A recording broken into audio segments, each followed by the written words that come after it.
She had just been dropped off at the babysitter's house for the day while her dad went into work.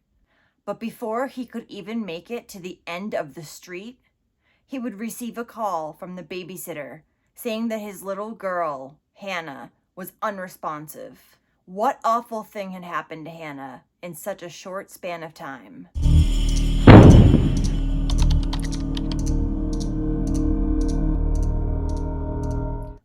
Welcome back. I'm Cassie, and this is A Wicked World. Today's case is another one that was requested by some of you. It's about a little girl who's just acting her age, and she got punished severely by her babysitter. This is the story of Hannah Wesche. Hannah was born January 11th, 2015. Her parents were Jason Wesche and Adrian Latham. She was described as a cheerful, bright, and very clever little girl. She was one of the most joyful kids ever and not shy at all. She was very giving and empathetic, especially for a 3-year-old. She would always want to try to do things for other people. Some of her favorite things were eating hot dogs and Minnie Mouse. She also had 2 sisters, Caitlin and Rachel. When she was only 4 months old, her father, who had sole custody, lost his job. Since Jason didn't have anywhere to stay, he would take Hannah to his brother's house so that she could sleep there and he would sleep in the car. It's said that he would do anything and everything in his power for his daughters. This stint of homelessness went on for about 2 years. Then in early 2018, Jason had some luck. He had finally found a job, a construction job, in Hanover Township, Ohio. His boss at the new job had also helped him find a new home for him and his daughters. The boss owned a home on Shank Road in Hamilton, Ohio, and he let Jason rent it out from him. Now, 35-year-old Lindsay Partin was Jason's new neighbor. She was also the daughter-in-law of Jason's boss. So when he found out that Lindsay babysat during the day and she could watch 3-year-old Hannah while he went to work, it seemed perfect, as well as convenient for somebody who was working almost 12 hours every day. Lindsay would feed Hannah, she would bathe her. She was with her almost as much as her father was due to his crazy work schedule. On the morning of March 8th, 2018, Jason helped his daughter put on her coat and shoes. He then sent a text message to Lindsay at 6:52 in the morning, letting her know that they were on the way over. Lindsay simply replied back, "Okay." Jason and Hannah left the home and jumped into his car. When they arrived at Lindsay's, it was only 3 minutes after Jason had sent that text to her saying they were on the way. At that point, Jason carried Hannah out of the car, wrapped up in her cozy blanket. They walked into the babysitter's garage, where she was awaiting Hannah's arrival. Jason gave Hannah a bunch of hugs and kisses before he left, and he said that on that day, she wanted extra hugs and kisses from him. Jason finally parted ways with Hannah and got back in his car and went on his way to work. Lindsay took Hannah and started walking into the house. By the time that Jason had only gotten to the end of the road at exactly 7 a.m., he saw that he had a missed call from Lindsay. So that's only 5 minutes from when he arrived at Lindsay's house to drop off Hannah. He returned Lindsay's call, and Lindsay told him that something was wrong with Hannah. She was unresponsive. He immediately turned around and raced back to the babysitter's house. After Lindsay hung up with Jason, she called 911. While Lindsay was on the call, she was heard trying to comfort Hannah. She was saying, "I love you, Buttercup. You're okay. And I can't believe this is happening. I thought she was fine." I babysit kids. Yeah. He just dropped her off and all of a sudden she just passed out. Who's passed out? The little girl just breathed. Is she breathing? Yes and no. Okay. Yes and no. I told her what's wrong. She told the 911 operator that Hannah had just passed out of nowhere. She also made sure to mention that Hannah had fallen the day before and gotten a really bad bruise on her chin, which wasn't the only injury that she had recently sustained while in Lindsay's care. Going back to the week of March 4th, 2018, Jason had spoken with Lindsay a few times about some bruises that he had noticed on his daughter. He had only noticed these after he had picked up Hannah from Lindsay's house. Hannah had bruises all over her chest and a pretty bad scrape on her chin, he said. Lindsay told him that these had only occurred because Hannah had tripped and fallen on the rocks in the driveway. She also said there was another day that Hannah had stepped on a toy with wheels when it kicked from underneath her and she hit the handlebar. Hannah had bruising around her eye from that incident. That's a lot of injuries to all happen within a small period of time at daycare. So, as soon as Jason got back to Lindsay's house, he ran over to Hannah, who was laying on the couch in Lindsay's garage, and he tried to get her to breathe normally again. Jason later recalled saying Hannah's name over and over and over again, and then watching her seize. When the EMTs arrived, they noticed bruising on various parts of Hannah's body, including the chest and her eyes, which appeared sunken. Hannah was then transported to the Fort Hamilton Hospital. When she arrived at the emergency room, she was still unresponsive and now unable to breathe on her own. The doctor immediately intubated Hannah and placed her on a ventilator. The doctor also remembers seeing multiple bruises on Hannah's body at that time. He said that her pupils were also not reacting properly and there was blood behind her eyes. Approximately 1 hour after Hannah arrived at the hospital, she left on a life flight to the Cincinnati Children's Hospital Medical Center. Lindsay was brought in for questioning. At first, the detective told her that Hannah was dead. At this point, she was not. He just wanted to see if he could provoke some kind of reaction out of Lindsay. During this first interview, she told detectives that she did not know what happened to Hannah. She said that Jason had dropped her off at 7 a.m. and Hannah had asked for a donut. Lindsay said she then sat Hannah down on the couch. At that point, she says Hannah fell forward and hit the ground. Lindsay now also says that the day before, Hannah had fallen in the garage as well, but she had seemed fine. So how is it related then? Partway through the interview, detectives paused their questioning and left the room. During that time, Lindsay is heard saying, "I'm going to prison for the rest of my life." So we walked in, she was in front of me, and she went to take off her jacket and just fell forward. And like I said, Hannah, get up. What are you doing? I thought maybe she tripped because I was putting my robe down. I'm in shock. Right. I'm in shock. You know that she's mischievous, Hannah, and that when she's at home with her dad, that he's very busy, and he doesn't get to pay attention. Yeah. But I'll say, oh, did you fall? Did you jump off the couch again? Because she jumps off the couch a lot. Hannah's not doing good. Whatever happened to her happened this morning. And she has a severe brain bleed. Oh my God. So what we need is the truth from you. That is Because the truth. we need to know how this happened, that way we can treat her.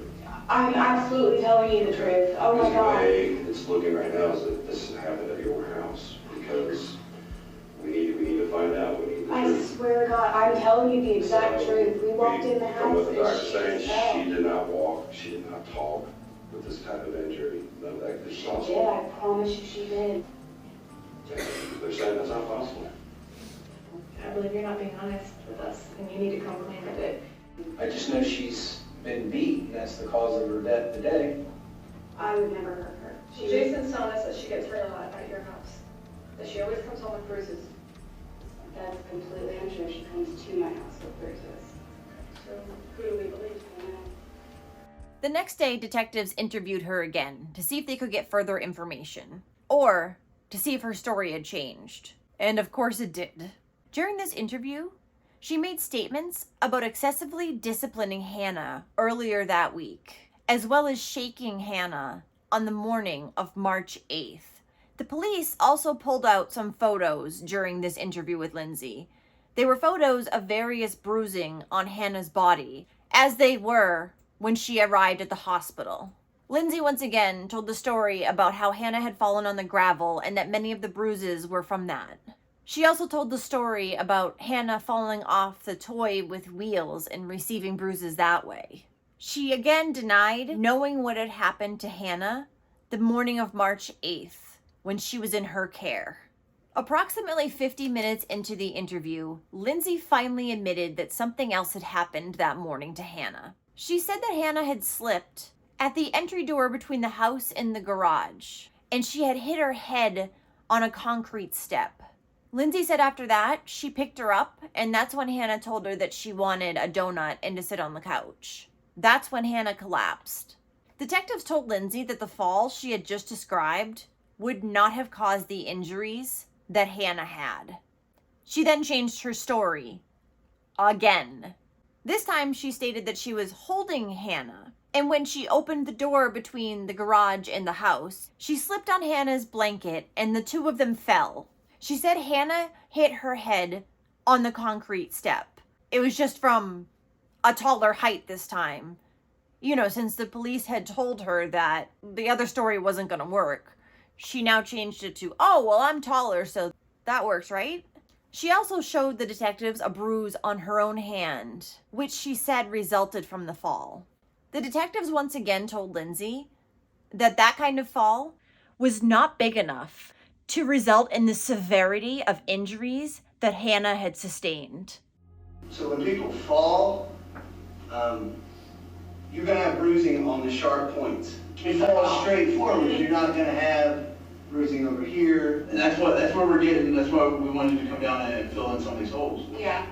Because, I mean, honestly, a lot of these aren't adding up to a fall in the gravel. So I slipped on her blanket. I opened the door, and we both went down. I was holding her on the left side. When I slipped, it hit her side. I actually hit my head on the door coming down, but she smacked her face, her head really hard on the concrete step. And I fell, and she fell. So why would you hide that? I didn't want to be in trouble. I mean, Why would you? I don't know. How does this happen? I slapped her upside the head. With what? My hand. She took all the ketchup out and squirted it into the toilet. And I didn't think that hurt her. I really didn't. So these were closed fists, like uppercuts. Yeah. Okay. She didn't want him to go to work. And he's like, I gotta go. So he rushed out, and I was like, Hannah, you can't do that. Daddy's gotta go to work. You shook her. Yeah. I shook her, and I remember picking her up and squeezing her, and we did fall. How hard did you shake her? She was in trouble. Yeah. And you were angry. Yeah. Lindsay at that time said that she probably shook Hannah too hard for about a minute. She said Hannah's head was snapping around, and she also probably dropped her. Probably. While in the ICU, Hannah never regained consciousness. After 3 days, it was determined that Hannah was progressing towards brain death. On March 18th, 2018, Hannah was officially brain dead. They pulled the plug from the life support, and Hannah was pronounced deceased. During the autopsy, there were bruises on the back and right side of Hannah's head. Underneath the skin on the back of her head were 2 additional bruises, as well as a bruise in the deep muscle of her neck. Hannah also had hemorrhages in both eyes, and a CT scan revealed a large subdermal hemorrhage. Hannah's cause of death was traumatic brain injury due to a blunt, tremendous force that went through her brain. A fall from ground level would not have caused the injuries that she sustained. Hannah would not be walking, talking, or behaving in any sort of normal fashion after these injuries occurred. She would have been unresponsive within moments. There were multiple bruises found on her eyes, ears, chin, flanks, upper arms, and buttocks. Given her overall medical condition, it was determined that these injuries were non-accidental and were the result of child abuse. Hannah's manner of death was homicide. In her story, Lindsay said that she had shaken Hannah because she had been whining that she didn't want her dad to go to work. She shook her, picked her up, squeezed her, and then she fell. She then shook Hannah again after she fell.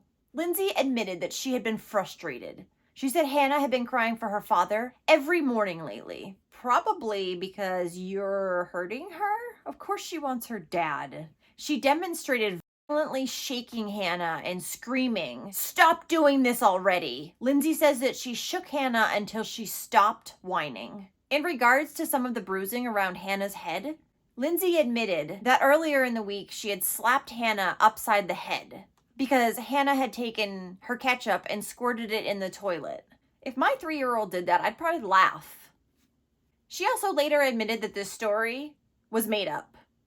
Who knows? With regards to the bruise under Hannah's chin, Lindsay says that she struck her twice. She did some kind of uppercut-like karate motion, I guess, to her. I don't know.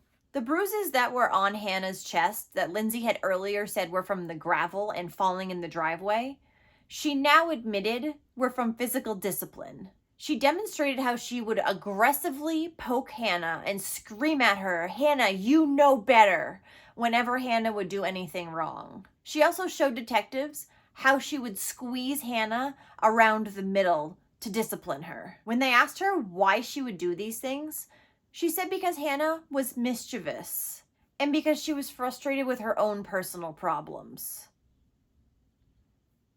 Most 3-year-olds are mischievous, and if you're going to act like this, then your own personal problems can go fuck themselves. Lindsay later said that she didn't think she was going to get in trouble for telling detectives how she had disciplined Hannah in these ways, because she thought that Jason would, quote, back her up. I don't know where this idea came from. She didn't think that she would be in trouble for poking Hannah so hard in the chest that she bruised, squeezing her in the middle, hitting her under the chin multiple times, and shaking her. She said that the story about falling while she was carrying Hannah into the house was also a lie. Detectives soon also found that the day before the accident, Lindsay had used the Google app on her phone to search how to get rid of a bruise. This search was later found to have been deleted from her phone. She also made a few other Google searches that she did not delete, which were, what essential oil is good for a bruise? And is vapor rub good for a bruise? On the night of the incident, she searched how to get rid of a bruise again and then deleted it. I'm wondering if she had a bruise on herself that she was trying to hide. Maybe the one on her hand that she said earlier was from falling was actually from hurting Hannah in some way. Yet again, for what is this, the 4th time now? Lindsay changed her story. She now denied causing any harm to Hannah. She told detectives that she only said all this stuff during the second interview because she wanted to protect people. The detectives had been asking whether her husband or Jason could have harmed Hannah, so she said she was just protecting them. Right, you would take the blame for all this and make up these stories about how Hannah got all these different bruises just to protect them. You're that good of a person. I'm sure. When the case went to trial in April of 2019, Lindsay's attorney tried to shift the blame to Jason instead. They brought up the fact that Jason had lied earlier in the investigation to police, but not about anything important as far as we know. Jason had been asked about his activities the night prior to Hannah's incident. When he first spoke to detectives, he said that he had gone to Walmart to get milk for Hannah.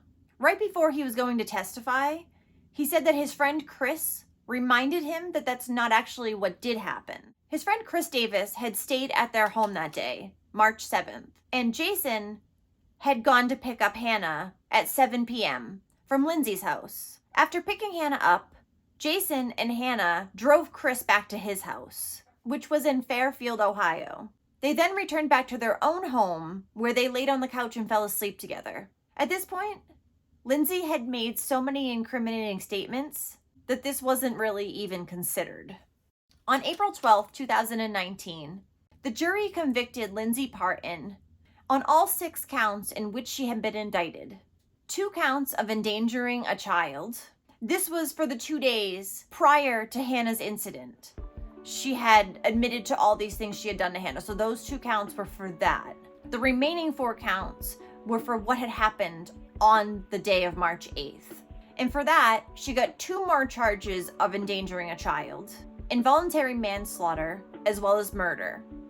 She was sentenced to life in prison with the possibility of parole after 18 years. The courtroom was completely full, including many of Hannah's family members, wearing light blue t-shirts with angel wings and a halo on them for Hannah. Lindsay Partin tried to appeal her conviction at the end of 2020. However, the court upheld their decision. Lindsay's family and friends do not believe that she could have done this to Hannah. They think that she is innocent. Her attorney also says she hasn't had a prior criminal record, and when she was a child, she was a cheerleader and a Girl Scout. And a visitation for Hannah was held at the Cooper Funeral Home on March 22nd, 2018. There was also a balloon release done for her that night. Hannah was buried at the Rest Haven Cemetery. Her father has also started a new nonprofit named the Hannah Strong Foundation. The goal of the foundation is to help victims of child abuse.